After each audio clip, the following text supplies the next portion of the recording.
They were already standing in front of the rifles when the first man collapsed from fear. Not from the bullet, just from waiting for it. Snow drifted silently across the open field as 12 exhausted German prisoners were forced into a line, their wrists bound, their breath shaking in white clouds. The Americans stood 20 paces away, rifles raised, faces hard, expressionless. No one shouted, no one spoke. The silence itself felt like an execution. Some of the prisoners were praying. Some were crying. One was whispering his mother's name over and over in a broken voice. At the far end of the line, 20-year-old Lukas Weber closed his eyes and waited for the sound that would end his life. Welcome to Motivating Tale Channel. He thought of nothing heroic, no final words, no grand memory, only the smell of bread from his mother's kitchen, the warmth of a summer river near his childhood home in Bavaria, and the quiet lie he had told her when he left for the war. "I'll be back before the winter comes." Winter had come. So had death. Then a single American officer stepped forward and raised his hand. The Ardennes Forest, Belgium, January 45. Lukas had been a mechanic before the war. He fixed tractors, farm engines, broken plows. He knew how to make dead machines breathe again.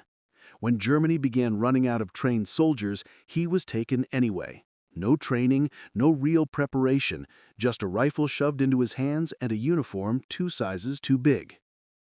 He never believed in the war. He never hated Jews. He never saluted with pride. He marched because refusing meant a bullet in the back of the head and shame on his family. Now he stood in snow-stained boots, soaked with frozen blood, accused of crimes he did not commit, waiting to die in a foreign forest under a foreign sky. Hours earlier, his unit had been overrun during a chaotic retreat through the trees. Confusion, shouting, explosions, white hell. Men running in every direction. Lukas dropped his rifle when an artillery shell tore the earth open beside him. Dirt filled his mouth. His ears went dead. When the smoke cleared, the war was gone. Only Americans remained. He was captured along with 11 others, soldiers from broken units, bloodied stragglers, a medic, even a 16-year-old boy who claimed he was a driver. They were marched through snow for hours, hands above their heads, past burned tanks and frozen corpses half buried in ice. The Americans said nothing. Their faces were unreadable. By the time they reached the clearing, exhaustion had eaten the last of Lukas's fear. He could barely stand when the order came.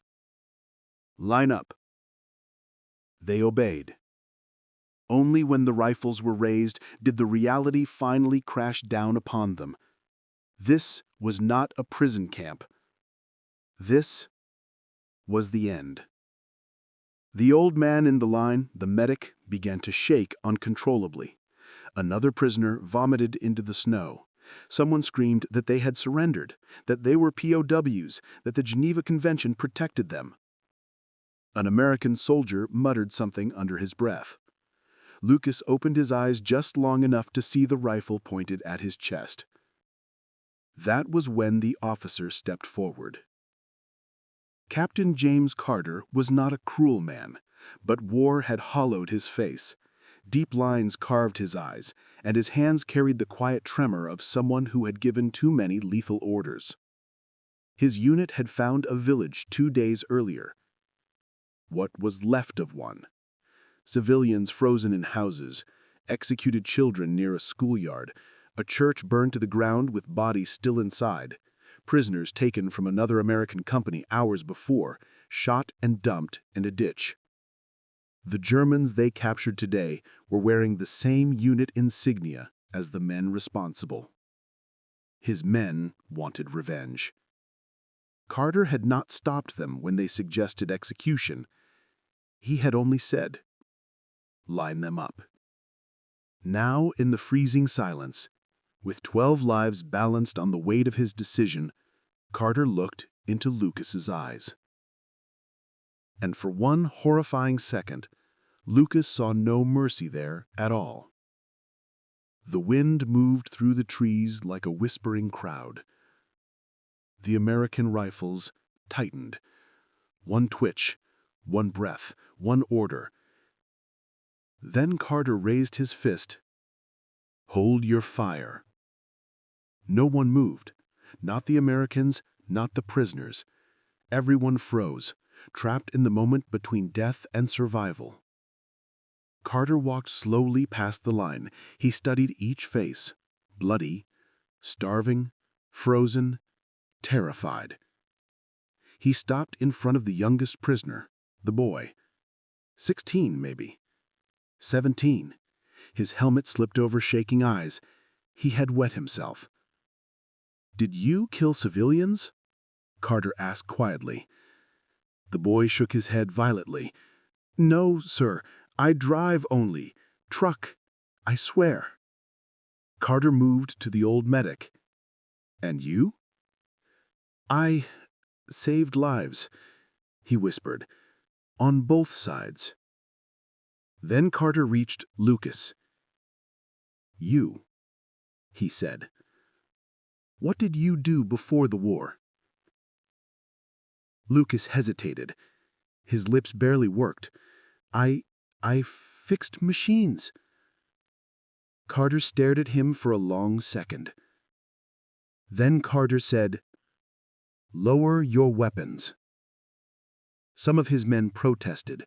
One shouted about the village, about the children, about the ditch full of American bodies.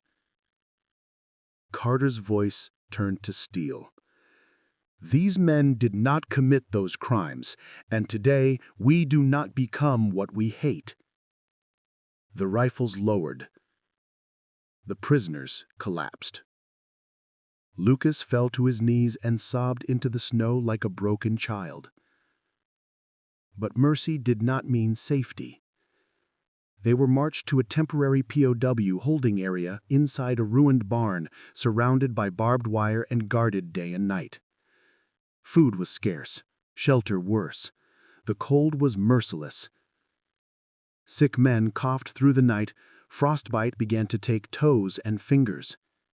They slept in shifts because the ground itself was frozen harder than stone. And yet, they were alive. That alone felt like a miracle that might at any moment be revoked. Days passed. American bombers roared overhead. The thud of artillery never stopped. Every night, Lukas waited to hear his name called for execution. It never came. Instead, something far more complicated arrived. Captain Carter began to visit the camp. At first only to inspect, then to speak. Short questions, random inspections, silent observations. Lukas noticed something strange. Carter was watching him. Not as a threat, as a tool. One afternoon, a damaged American truck was dragged near the camp. The engine bay was torn apart by shrapnel. The mechanics were at a loss. Carter approached the wire. "Which one of you fixes machines?" Lukas's heart slammed against his ribs. I do." Carter studied him carefully, then nodded. "Bring him." The guards hesitated. This was not protocol, but Carter outranked them. Lukas was pulled through the wire with his hands bound and marched to the truck. If this was another trick, another delayed execution, he accepted it silently. He leaned into the broken engine anyway. And for 6 hours, with numb fingers and borrowed tools, he worked. Not as a soldier, as what he truly was, a mechanic. When he finished, the engine coughed, then roared to life. The American soldiers stared in stunned silence. For the first time since the war began, Lukas saw something in their eyes other than hatred. Respect. That night, the camp received extra blankets. The next day, extra soup. Not for everyone. For the Germans. The guard said nothing, but Carter knew what he was doing. Humanity is contagious. And mercy, once begun, spreads like fire. But war does not forgive easily. 3 days later, the camp was hit by artillery, and everything changed. The first shell hit just after midnight. Lukas was half asleep, wrapped in a thin blanket that barely kept death at bay, when the entire barn exploded with sound. Wood splintered, dirt rained from the rafters. Men screamed as the ground shook beneath them. Then a second shell hit closer, and then a third. The guards shouted. The wire rattled violently. Someone outside was screaming for medics. The night that had been silent for days suddenly became a storm of fire and steel. The American front line had shifted, and the POW camp was now directly in the path of the guns. "Down! Everyone down!" someone shouted in English. Prisoners threw themselves onto the frozen earth as more explosions tore into the fields around them. Each blast felt closer than the last. The shock waves pounded Lukas's chest so hard he thought his heart would burst. A section of the barbed wire fence collapsed. For one terrifying second, everyone froze. Prisoners, guards, all staring at the same open hole in the wire. Freedom or death. No one needed to shout. The prisoners ran. Bodies smashed into each other as men surged toward the breach. Some slipped on ice. Some were trampled. American guards opened fire, but not at the prisoners. They were firing into the forest. Incoming infantry.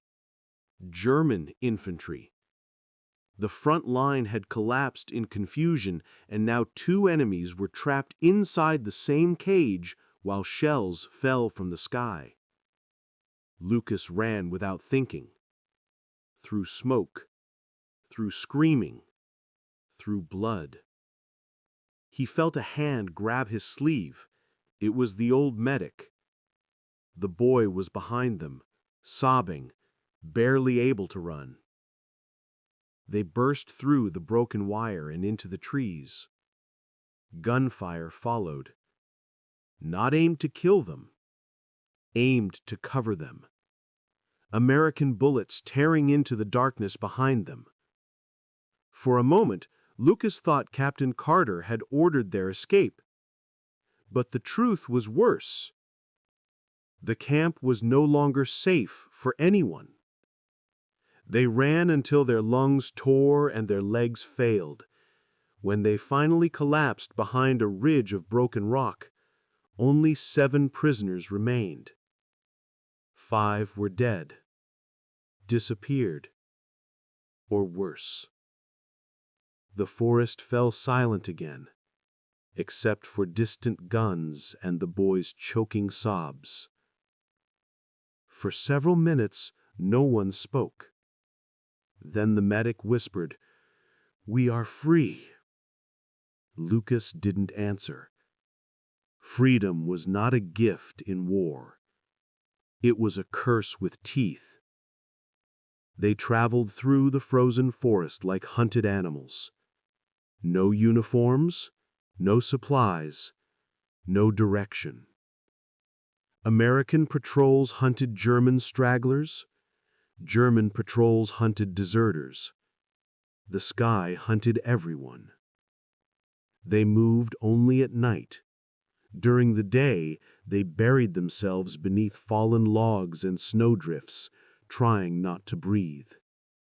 Hunger became a living thing inside them. Water froze in their mouths. The boy could no longer feel his feet. On the third night, they found a burned farmhouse. Inside were 2 frozen corpses and a sack of potatoes left behind in the ashes. They ate raw, frozen chunks of it because they had no fire. The boy cried while chewing. On the 4th night, one of the men tried to abandon them. He took half the potatoes and ran while Lukas slept. By morning, they found his body hanging from a tree. A German patrol had caught him. They left him there as a warning. The boy vomited until he fainted. That night, the medic pulled Lukas aside. "If we keep running," the old man whispered, "the boy will die, and then we all will." Lukas knew what he meant. They needed to surrender again, but now surrender was no longer clean. Now they were escaped prisoners, and that meant execution on the spot. They moved toward the sound of American artillery, toward the enemy, toward the men who had almost killed them. Snow fell harder as they approached the line. The rumble of tanks made the earth tremble. They raised their hands long before they were seen. Searchlights snapped on. Shouts in English thundered through the trees. "Halt! On your knees!" They obeyed instantly. The Americans rushed them with rifles raised. Then silence fell.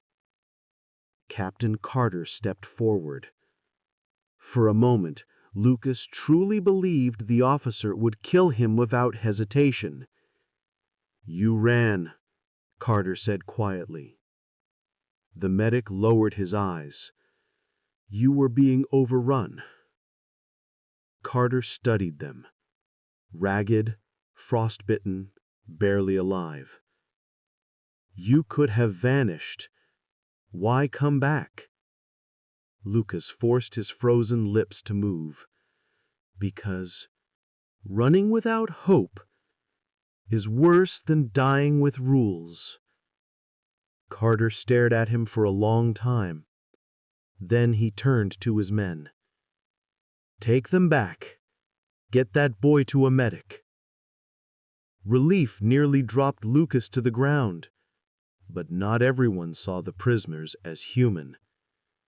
Inside the rebuilt camp, anger burned. Some Americans blamed the Germans for the artillery attack. Others blamed them for the village. Hatred needed no truth, only fuel. That night, Lukas was dragged from the barn. Not by Americans, by 2 German prisoners who had not escaped, men who had aligned themselves with whoever seemed strongest. "You made deals with them. You earned extra food, extra warmth."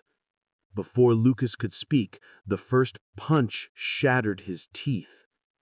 They beat him in the snow until his vision burst with white stars.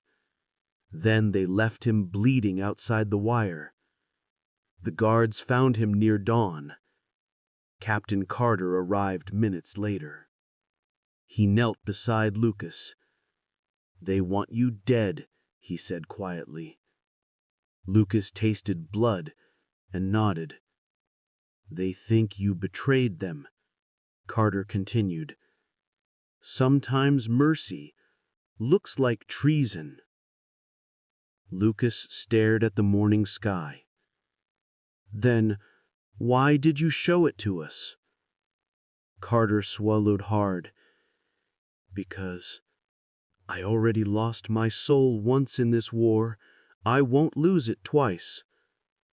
But war always collects its debt." And it was coming. 2 weeks later, an order arrived. SS remnants were approaching. The camp had to be evacuated immediately. There would be no transportation, no protection, no guarantees. Prisoners and guards would move together on foot, through enemy territory. If attacked, Carter looked at the paper in his hands and then at Lukas. "You're going to hate what happens next." The march began before dawn. Snow crushed beneath hundreds of boots as Americans and German prisoners moved together through a forest that no longer belonged to either side. The war had become a living thing now, fluid, hunting, swallowing men whole without warning. There were no vehicles, no cover, only rifles, frozen breath, and fear.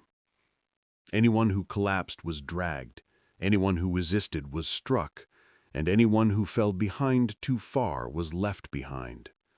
The boy was the weakest. His feet were black with frostbite. Every step was agony. His tears had frozen to his cheeks. Lukas carried him on his back for as long as he could. When his legs finally gave out, Captain Carter ordered 2 soldiers to help. Not everyone approved. Some saw mercy as weakness, and weakness, in war, attracts wolves. By nightfall of the second day, gunfire exploded ahead. German SS remnants, fanatics. They had burned 3 villages behind them. They would burn everything in front of them. The column scattered in chaos as bullets tore through the trees. Prisoners and guards dove for cover behind rocks, into ditches, behind frozen corpses of dead trees. It was no longer soldiers versus soldiers. It was survival versus extinction. Lukas dragged the boy into a shallow crater as bullets snapped overhead. The medic was hit in the chest not 10 meters away. He fell without a sound. Carter returned fire beside Lukas, emptying his pistol until it clicked dry. Blood streamed down his temple where shrapnel had torn open his skin. For 30 minutes, the forest became a slaughterhouse. Then, after a final explosion and a wave of silence, the SS vanished. They left behind only bodies and screams. At dawn, the survivors were gathered. 42 prisoners remained, 17 Americans. The officer who replaced Carter, sent overnight from command, was a man named Colonel Hastings. Cold, by the book, mercy-free. He listened to the report without emotion. Then he issued his order. These prisoners escaped once during the bombardment. They endangered American lives. They cannot be trusted. We will not move them again. The meaning landed like a grave opening beneath their feet. Carter stared at him. They ran because the artillery was flattening the camp. Hastings' voice was flat. They ran because they are enemies. He turned to the guards. Line them up. The prisoners were pushed forward. Once again, the snow became a killing ground. Lukas felt the boy trembling in his arms. Once again, rifles were raised. Once again, silence fell. But this time, there was no hesitation. Hastings raised his hand. Carter stepped in front of him. "If you do this, I'll report you for war crimes." Hastings leaned close. "You'll be dead before the report is finished." Carter slowly reached for his pistol.